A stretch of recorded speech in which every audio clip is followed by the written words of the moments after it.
प्यारे विद्यार्थियों, आज हम अध्ययन करेंगे कोशिका विभाजन के बारे में, सेल डिवीजन के बारे में। विद्यार्थियों, हम सभी ये जानते हैं कि प्रत्येक कोशिका विभाजित होती रहती है, उससे नई कोशिकाएं निर्मित होती रहती हैं।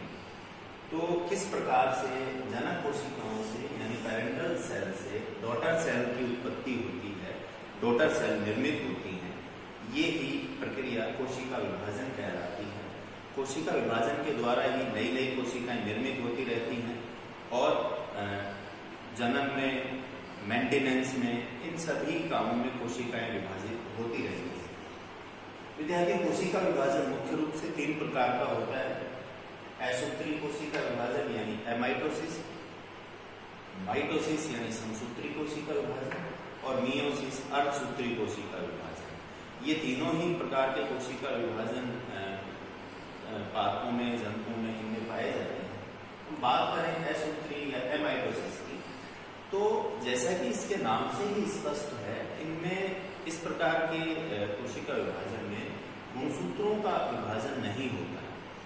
कोशिका का जो केंद्रक होता है वह बिना गुणसूत्रों के विभाजन के द्वारा ही 2 केंद्रकों में और फिर उसका जो कोशिका द्रव है वो 2 कोशिका द्रव में और अंततः एक कोशिका 2 कोशिकाओं में विभक्त हो जाती है। जैसे ये मान लीजिए कोई केंद्रक है और इसमें दोनों तरफ कोई संकीर्णन या कोई दबाव उत्पन्न हो और फिर अंत में ये इस प्रकार से डंबलाकार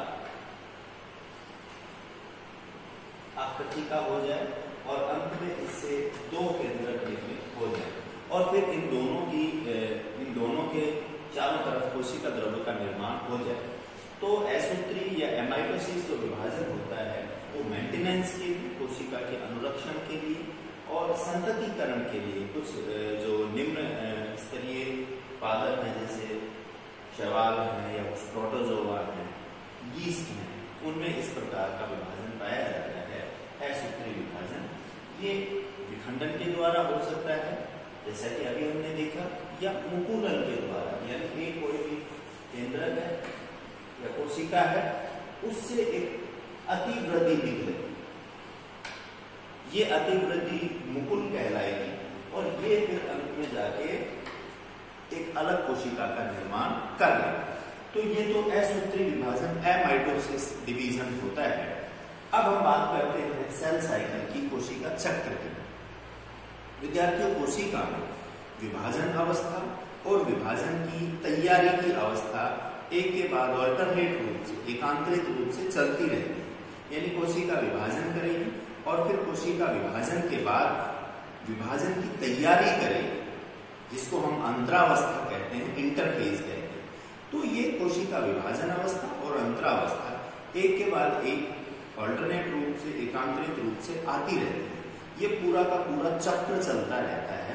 यह चक्र ही क्या कहलाता है? कोशिका चक्र या सेल साइकिल कहलाता है। कोशिका चक्र में 2 प्रावस्थाएं होती हैं मुख्य रूप से, अंतरावस्था यानी इंटरफेज और विभाजन अवस्था यानी डिवीजन फेज। अंतरावस्था जो होती है विद्यार्थियों, वह कोशिका विभाजन की तैयारी की अवस्था होती है। यानी कोशिका विभाजन से पहले आवश्यक जो संसाधन है, आवश्यक जो वस्तुएं हैं, उनको जुटाती है। तो यह अवस्था ज्यादा टाइम लेने वाली होती है, लगभग 90% टाइम कोशिका विभाजन का जो है, कोशिका चक्र का अंतरावस्था में बीतता है। अंतरावस्था में विद्यार्थियों मुख्य रूप से 3 उप अवस्थाएं या 3 प्रावस्थाएं पाई जाती हैं।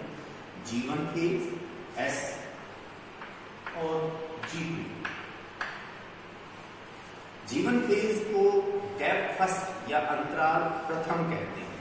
यानी कोशिका विभाजन या विभाजन की अवस्था के तुरंत बाद जो अवस्था आएगी, जो प्रावस्था आएगी, वो क्या कहलाती है?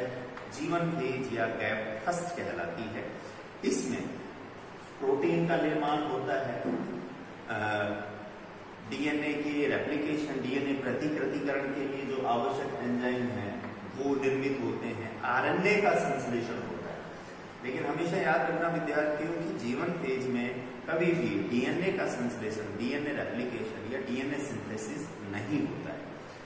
इसके बाद जो दूसरी उप अवस्था है एस अवस्था, इसको सिंथेसिस या संश्लेषण अवस्था भी कहते हैं। इसमें दो महत्वपूर्ण घटनाएं होती हैं। इसमें डीएनए रेप्लिकेशन या डीएनए डुप्लीकेशन होता है, डीएनए का संश्लेषण होता है, डीएनए सिंथेसिस होता है और हिस्टोन का निर्माण होता है। हमने पढ़ा है हिस्टोन प्रोटीन के बारे में। हिस्टोन जो है वो एस या सिंथेसिस प्रावस्था में निर्मित होता है। और इंटरफेज की अगली और अंतिम उप अवस्था है G2 यानी गैप सेकेंड। दूसरा जो अंतराल है उसमें जो तरकु प्रोटीन है, स्पिंडल प्रोटीन है, उसका निर्माण होता है। एमआरएनए का निर्माण भी इसी में होता है। ठीक है, इसी प्रकार से कुछ जो एंजाइम होते हैं वो भी गैप सेकेंड उप अवस्था में निर्मित होते हैं। तो इस प्रकार से जो इंटरफेज है जिसके बाद कोशिका विभाजन की अवस्था आती है, जिसमें गुणसूत्र विभाजन होता है, इसके बारे में हम अगले वीडियो में जानेंगे। तो ये जो तीन अवस्थाएं थी G1, S और G2, ये मिलकर सम्मिलित रूप से इंटरफेज कहलाता है। आज के लिए इतना ही, धन्यवाद।